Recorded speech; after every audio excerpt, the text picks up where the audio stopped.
मेरे पति अचानक बदल गए। घर में एक लॉकर ले आए जिसकी चाबी अपने पास रखते थे। जब मैंने उनका पीछा किया तो वो एक खूबसूरत औरत से मिलते थे।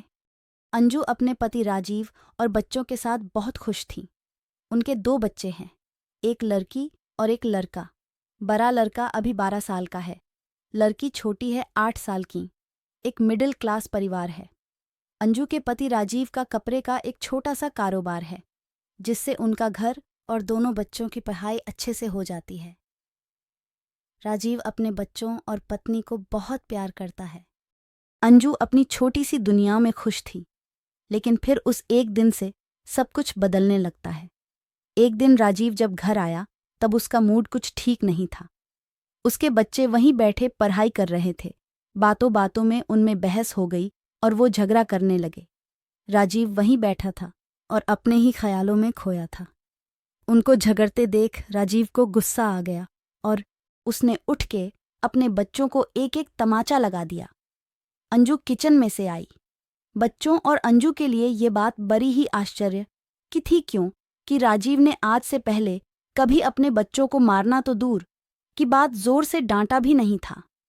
हमेशा उन्हें प्यार से समझाया था। लेकिन आज उसे क्या हो गया था? अंजू ने राजीव से बात कि क्या हुआ, आपको कुछ बात है क्या? लेकिन वो गुस्से में कुछ नहीं बोलकर वहां से चला गया। अंजू को पता चल गया था कि जरूर कोई बड़ी बात है जो राजीव को परेशान कर रही है। कुछ दिन राजीव का स्वभाव ऐसा ही रहा। इस दौरान राजीव अपनी चीजों को लेकर भी कुछ ज्यादा ही पर्सनल हो गया था। उसने अपना एक अलग लॉकर रख लिया था जिसकी चाबी उसी के पास रहती थी। अंजू को यह पता था कि राजीव उसमें कुछ रखते हैं, लेकिन वो राजीव से इस बारे में बात नहीं कर रही थी। उसे लगा कि शायद वो इस बारे में पूछेगी तो कहीं वो बुरा नहीं मान जाए। ऐसे ही आजकल उनका मूड कुछ सही नहीं रहता है, इसलिए उसने इस बारे में बात ही नहीं निकाली। राजीव कुछ दिनों से अब अकेला रहने लगा था, ज्यादा बातें नहीं करता बच्चों से भी। अंजू को यह बात खटकने लगी। एक दिन जब राजीव अपने लॉकर में कुछ रख रहा था तब अंजू वहां आ गई। अंजू के देख उसने झट से सबसे पहले लॉकर को बंद किया। अंजू ने पूछा, क्या हुआ? ऐसा क्या है जो आप छिपा रहे हैं? क्या हो गया है आपको? कुछ बात है तो बताइए। राजीव ने कहा, कुछ नहीं। कुछ होगा तो मैं तुम्हें बताऊंगा। ऐसा कुछ है ही नहीं। अंजू को अब चिंता सताने लगी कि उसे अपने पति का बदला रूप साफ दिखाई दे रहा था। घर में शांति ना हो तो उसका असर सब पर होता है। करीब 1 महीने तक उसके पति का यही रूप रहा, लेकिन 1 महीने बाद अचानक वो फिर से बदलने लगा। पहले की तरह ही अपने बच्चों से बात करने लगा। शांत और सरल पहले से भी ज्यादा हो गया।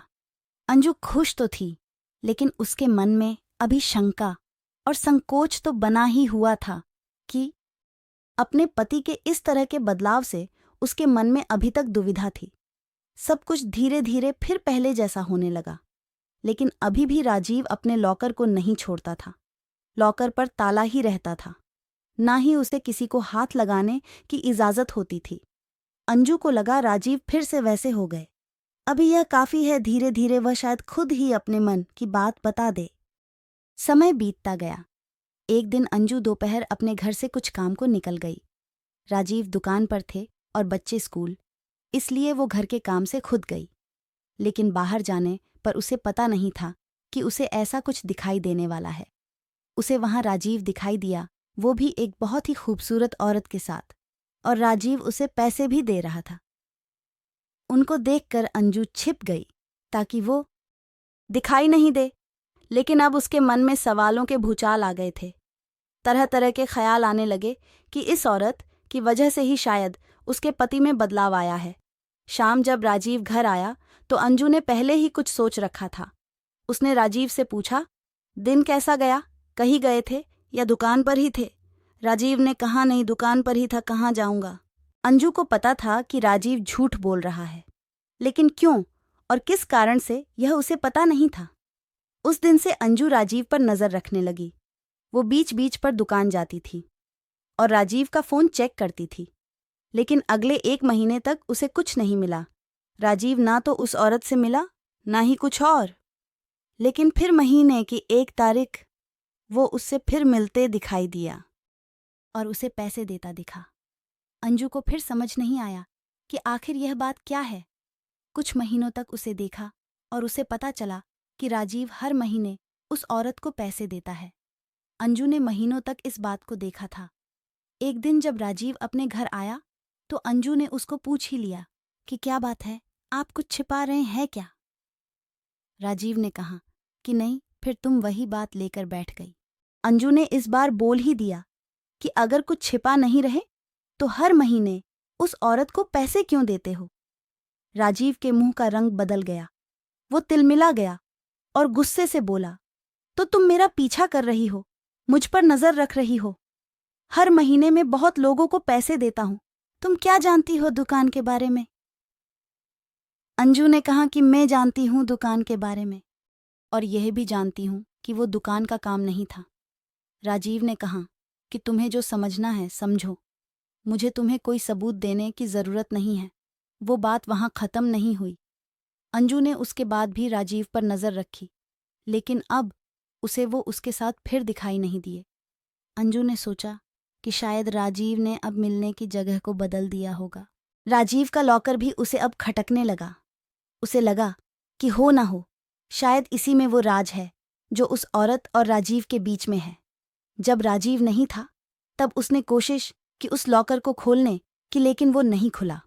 घर में बच्चों को देखकर अंजू चुप हो गई। उसने इस बात को घर में उठाना बंद किया।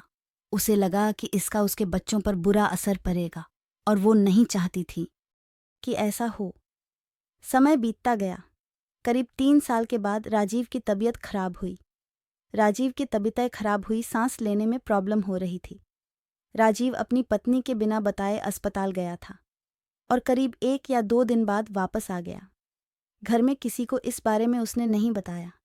2 दिन बाद जब वो घर आया तो अंजू उस पर टूट पड़ी।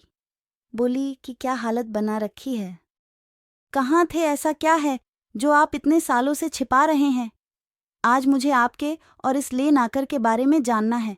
राजीव ने अब सच बताना सही समझा। उसने लॉकर खोला और उसमें से फाइल निकालकर अपनी पत्नी को दिखाना शुरू कर दिया।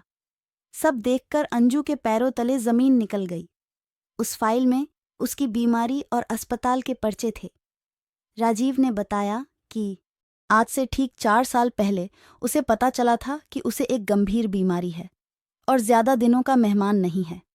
इस बात ने उसे तोड़ दिया था। उसे चिंता सताने लगी थी। वो यही सब में डूबा हुआ था। वो निराशा और चिढ़चिड़ा हो गया था।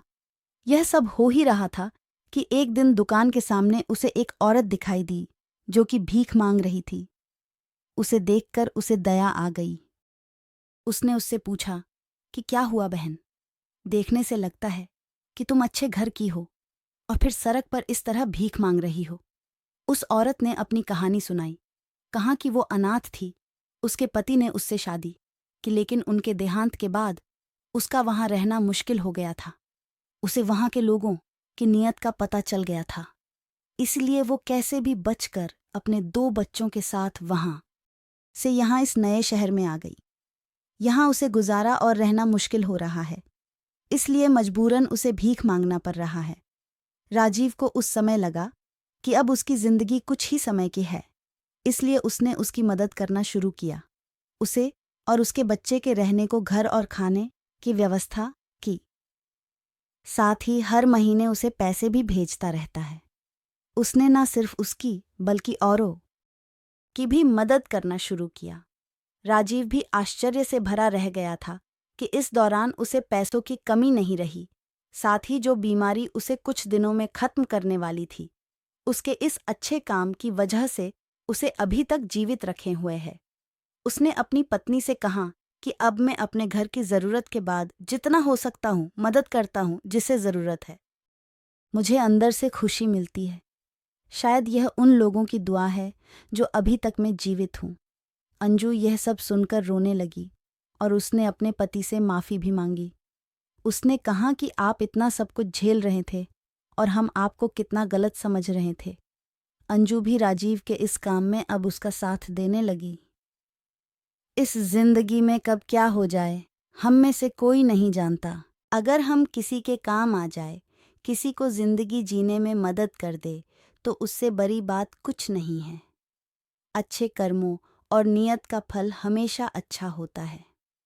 आपको कहानी कैसी लगी कमेंट कर हमें ज़रूर बताएं, लाइक करें और चैनल को सब्सक्राइब करें। धन्यवाद।